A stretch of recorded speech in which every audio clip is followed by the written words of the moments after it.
BNP যেকোনো উপায়ে ক্ষমতায় আসার জন্য মরিয়া হয়ে উঠেছে বলে মন্তব্য করেছেন আওয়ামী লীগ সাধারণ সম্পাদক ও সেতুমন্ত্রী ওবায়দুল কাদের।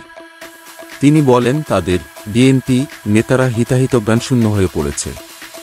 তাদের বোধগম্য হয় না যে বাংলাদেশ আওয়ামী লীগ জনগণের কাতারে দাঁড়িয়ে রাজনীতি করে, জনকল্যাণে পরিকল্পনা গ্রহণ ও কর্মসূচি নির্ধারণ করে।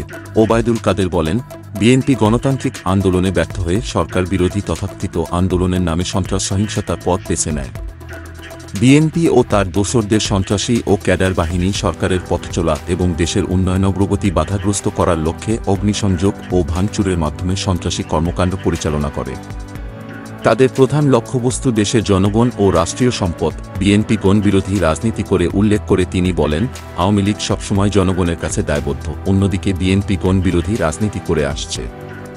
রাষ্ট্র ক্ষমতায় থাকাকালে তারা জনগণকে শত্রুজ্ঞান করে শাসন শোষণ ও অত্যাচারের স্টিম রোলার চালিয়েছিল। সন্ত্রাস ও উগ্র জঙ্গিবাদকে পৃষ্ঠপোষকতা দিয়ে সারা দেশে ত্রাসের রাজত্ব কায়েম করেছিল। আর এখন সাংবিধানিকভাবে বৈধ ও গণতান্ত্রিকভাবে নির্বাচিত সরকারের বিরুদ্ধে বিষোদ্গারের মাধ্যমে বিভ্রান্তি ও নৈরাজ্য সৃষ্টির পায়তারা করে জনগণকে হাতিয়ার হিসেবে ব্যবহার করে ক্ষমতায় যাওয়ার অপচেষ্টা করছে। Thanks for watching this video.